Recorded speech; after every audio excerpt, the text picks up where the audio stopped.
Good morning, all you happy people, and Happy New Year. Just got a word for all those who know a change, a real big change is coming, whether it be metaphorically, like in your body, or whether it be you actually going out and doing something different, whether it be a job or something, or those who are getting the call to leave where they've come from. I want to give you words of encouragement. Abraham left his father's land to do something new, to do something different. In Genesis 12, it says, "Now the Lord said to Abraham, Abram, get out of your country, from your family, and from your father's house, to a land I will show you.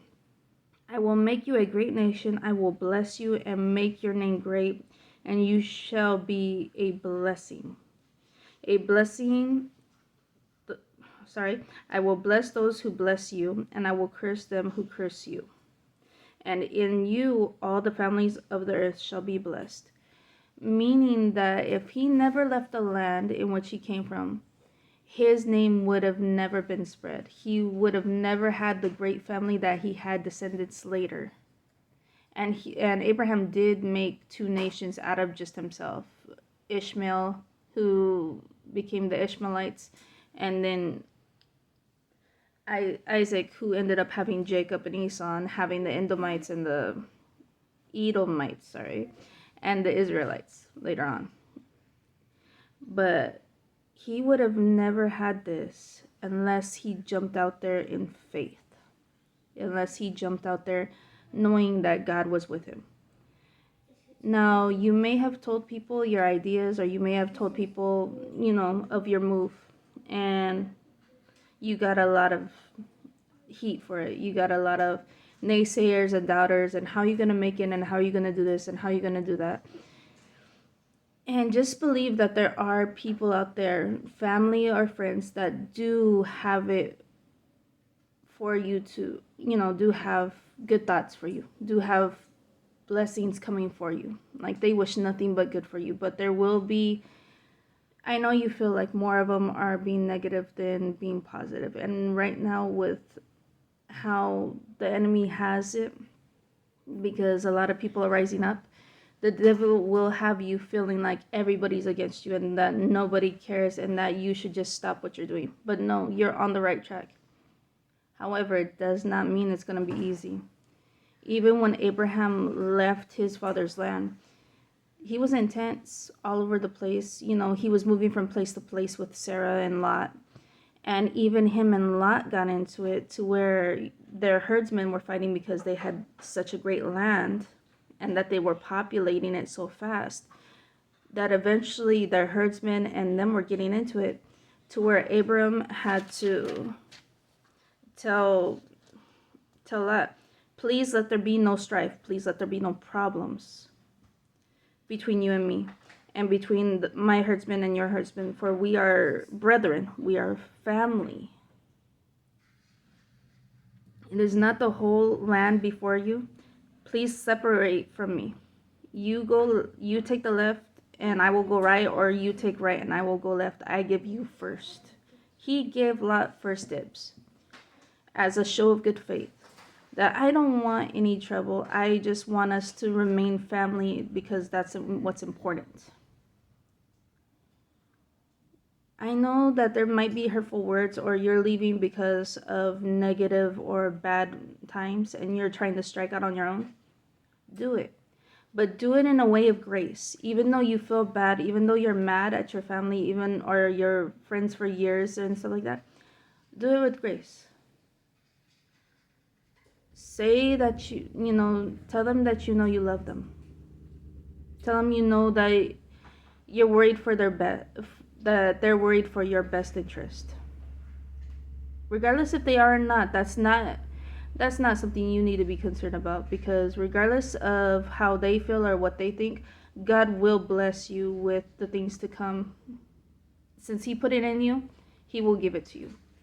Not saying that it won't come without its trials and its tribulations, the things that come along with being blessed by God to do things that your family or friends never thought of doing, or never tried to do, or never had the ideas to take on.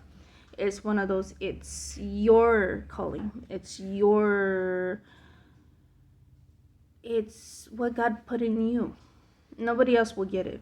And the enemy is out to make your family and your friends out to be your enemy when they're not. Just remember Ephesians 6, I forget what verse, but it says we don't fight against flesh and blood, but the principalities of darkness.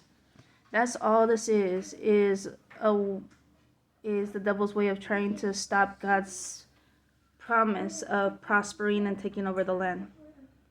You may need to be that part of your family that goes to a new place in order to do something new, not just for yourself, but for your future generations, for your kids, for your family. If something went wrong where they're at, you have something to fall, they have something to fall back on. Well, who do we know there, or how can we get out of this place? Well, you're there.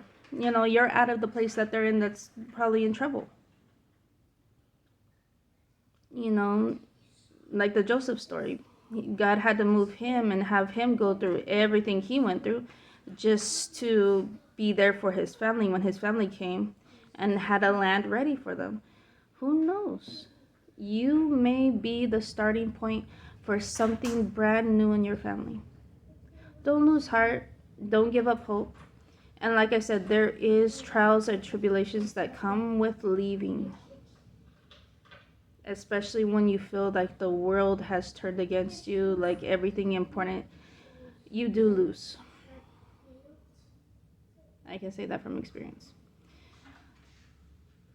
But instead of this situation making my heart harder, I actually found it more so. It is true, the more it gets broken, the more God's able to open it up.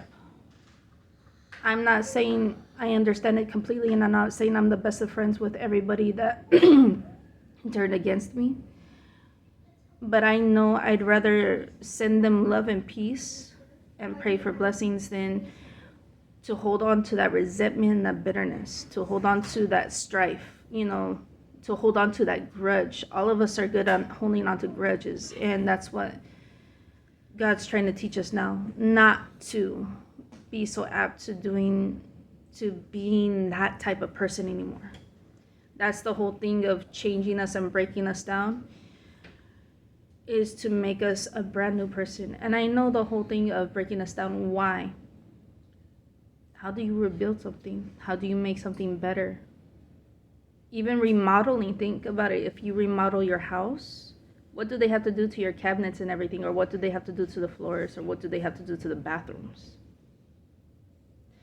But isn't the end result twice as better after it's all said and done? After everything's been broken, the walls have been peeled, the floor been torn up, the cabinets sanded down, colored over and everything. Doesn't it make for a brand new look, a different feel? And that's basically what God is doing. He put the good Lord in us, the Holy Spirit,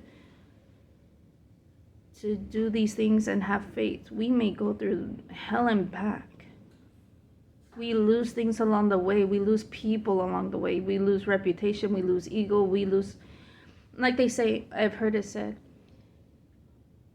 what do you gain by believing in God? It's like,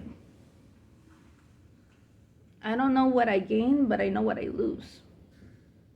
I lose my ego. I lose the resentment and bitterness. I lose trying to be perfect. Because none of us are.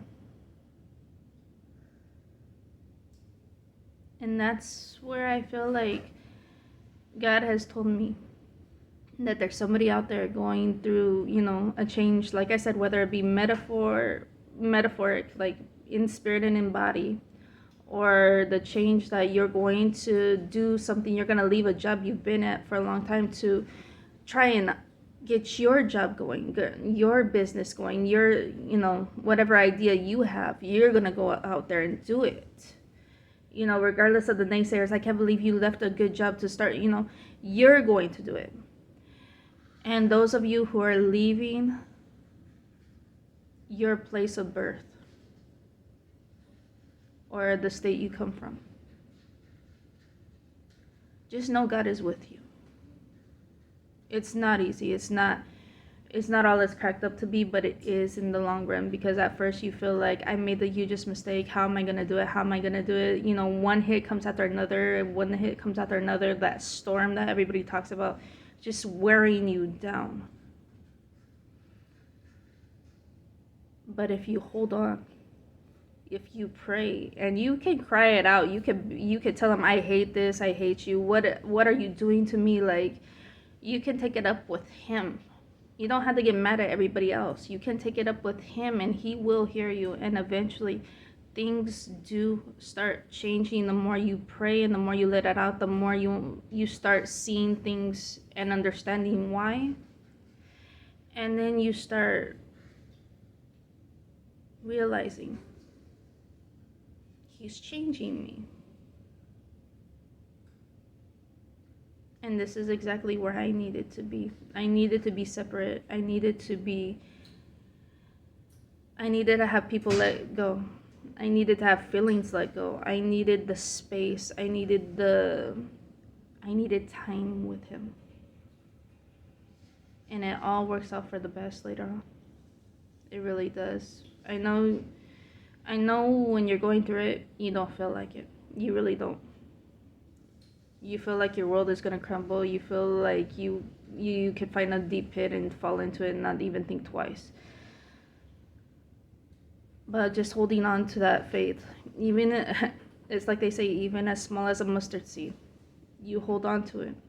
It starts showing you things. And then as soon as you've gone through what God has wanted you to go through,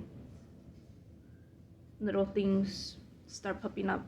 Little by little, things start showing up for you.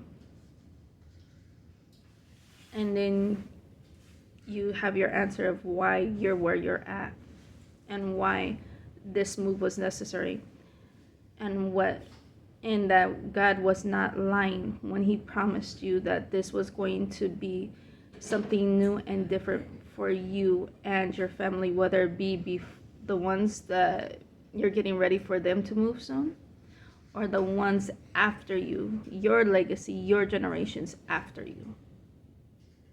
Don't let people tell you that you can't do it and that, no, God's not with you. If you have the inkling, God put it in you. Just know that and be blessed. My brothers and sisters, be blessed and know God's grace is with you. God's love is with you. God's mercy is on you. And that anything the devil throws at you will come back tenfold, because that's what God promised us. Not going to be easy, but his love endures forever. Have a good one. Love you guys.